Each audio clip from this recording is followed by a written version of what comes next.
रोशनी, अगर तुम्हारी सैलरी आ गई है तो इस महीने की ईएमआई प्लीज तुम भर दो।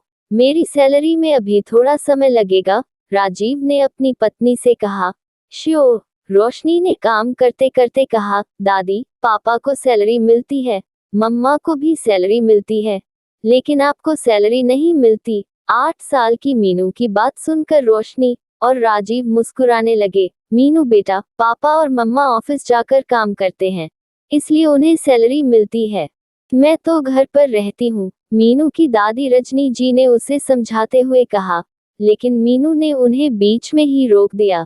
दादी, आप घर पर रहकर भी कितना काम करती हो। मम्मा पापा के ऑफिस जाने से लेकर वापस आने तक आप मेरी और इस घर की देखभाल करती है। मेरी पढ़ाई का भी आप बहुत अच्छे से ध्यान रखती है। आप मुझे पढ़ाती हैं और साथ ही मेरी सभी एक्स्ट्रा एक्टिविटी भी अच्छे से करवाती है, इसलिए मैं क्लास में टॉप करती हूँ। आप सब कुछ अच्छे से मैनेज करती है, तभी तो मम्मा पापा बेफिक्र होकर अपने ऑफिस का काम कर पाते हैं। और आपके हिसाब से ये सब काम की कोई कीमत नहीं है, इसलिए कोई सैलरी भी नहीं। मीनू की बात सुनकर वहां सन्नाटा छा गया। किसने कहा कि इन सब कामों की कोई कीमत नहीं है और मुझे सैलरी नहीं मिलती? तुम्हारी आंखों में मेरे लिए प्यार और सम्मान है, यह मेरी सैलरी है। मेरा और रोशनी का रिश्ता सास बहू से ज्यादा दोस्त का है।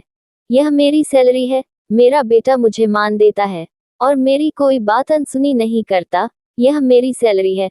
मैं तुम्हारी मम्मा से या पापा से कभी भी पैसे मांगती हूँ तो उन्होंने कभी यह नहीं पूछा कितने और क्यों चाहिए। यह विश्वास मेरी सैलरी है। मीनू बेटा, हमेशा सैलरी कागज के रूप में मिले यह जरूरी नहीं। मेरी कमाई, मेरी सैलरी यह रिश्ते हैं जो मैंने कमाए हैं। बेटा, पैसा सभी कमा लेते हैं, लेकिन रिश्ते कमाना बहुत मुश्किल होता है और मैंने ये भरपूर कमाए हैं। दादी की बात सुनकर मीनू, सच्ची दादी आप तो बहुत अमीर हो, कहकर गले लग गई।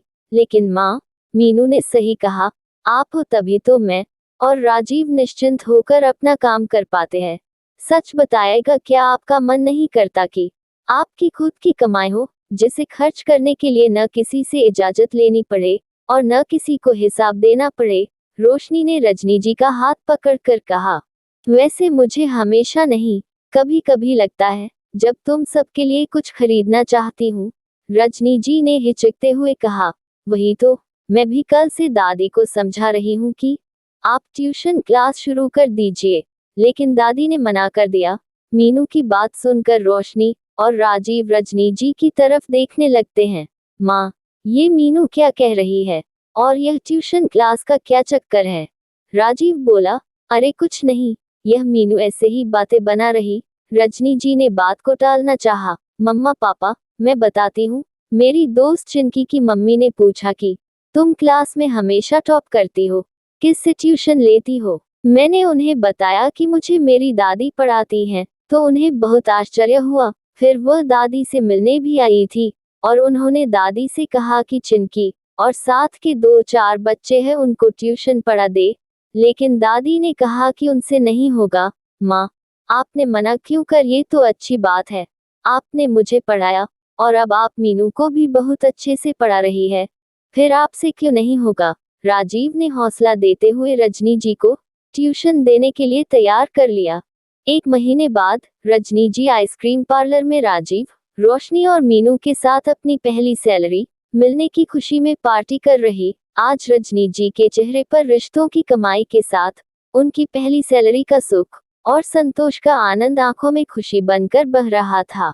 दोस्तों, ऐसी ही ऑसम कहानियां पढ़ने और सुनने के लिए हमारे चैनल ऑसम कहानियां को प्लीज लाइक करना और अपने खूबसूरत दोस्तों के साथ शेयर करना और सब्सक्राइब करना।